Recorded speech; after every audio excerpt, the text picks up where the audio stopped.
Hey YouTube, this is PokéCastXVll here, and today we're going to continue our How to Play series for the Final Fantasy TCG. In part 1 we had a brief introduction as well as a look into the different aspects of the cards, and if you'd like to rewind and watch them all you have to do is click the annotations here, or you can click them at the end of the video. Again, this is a series, so if you are starting from scratch and you haven't already seen the first video, then I'd highly recommend giving it a watch first. With all that said, today we're going to be looking at the various different effects and card symbols within the effect box and identify what they mean. If you've had a chance to pick up or look at some of the Final Fantasy TCG cards, you probably would have noticed that some of them have these symbols lying around, more specifically within the text box of the effects. The symbols are relatively easy to grasp. These symbols here just mean the element that you need to generate of that CP to use the effect. For example, this here just means that I need to generate 1 fire crystal point. Again, if you would like more information as to how to generate CP, you can refer to my first video, which has it all explained in there. If you see a white circle with a number in it, that simply just means that you can use any element to cover that specific cost, and the number just tells you how many that you need. The second symbol with the black right angle in the grey box just means dull. You turn the card sideways to show that the card has been used and cannot be used again for that turn. Keep in mind, when you are dulling a card you don't generate CP, if you're dulling the card for the effect. And finally, the big red S simply stands for special ability, and that you need to discard a copy of the same name to use that effect. In Final Fantasy, and unlike Pokemon, you can have a maximum of 3 cards of the same name. However, this isn't restricted to playing multiple cards of the same name but with different effects. For example, if I wanted to, I could play 3 copies of each of all these Unas if I wanted to put them into my deck. This is often great with decks that have special abilities and want to increase the chances of using them.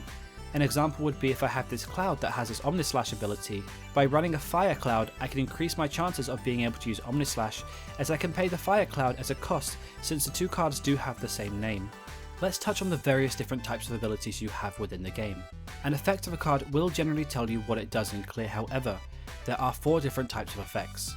The first are action abilities, which put simply mean that you have to trigger the ability to use the effect. Once you've paid the cost and triggered the ability, the effect then comes into play. Some examples of this include Tifa. Once you've discarded a copy of her, any copy as long as it has the same name, and generated 1 fire crystal point, you can then use Water Kick. The second are field abilities. These come into play when your card hits the field and remain in effect until they are removed and put into the break zone. Field abilities all do different things, from reducing summon costs to bumping up your attack, but again the type of the effect is all the same. Again, once it's removed from the field, the effect is no longer in play. Next we have auto abilities.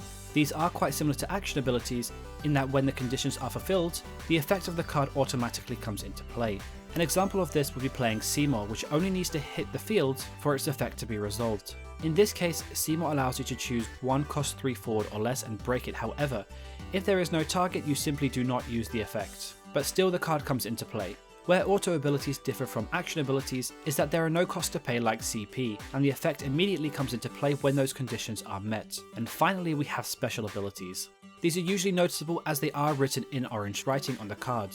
Special abilities are exactly like action abilities, although they are a bit harder to pull off. They usually have higher costs and require discarding a copy of that card to use the effect. Special abilities are extremely powerful within the game and can often swing the course of the match in your favour if you are in a losing position, so playing cards with these effects are often highly recommended. And finally, before we finish up, I just wanted to touch on another special ability that some cards have, also known as special traits. It's not worth getting too technical on this if you're just getting started, but nonetheless it's still useful to know. Like the rest of the video, you can skip to whatever part is relevant at a later date should you need to. Some of the cards will have a bold white font on the card just above the effect on the top left hand corner of the box. Let's go into a breakdown as to what they all mean. If you see one with Haste, that simply means that you can attack the same turn you've put it into play. Normally when you put a forward into play, you're unable to attack that turn, which is quite similar to summoning Sickness in Magic the Gathering. However, if you have Haste, this overrides this rule.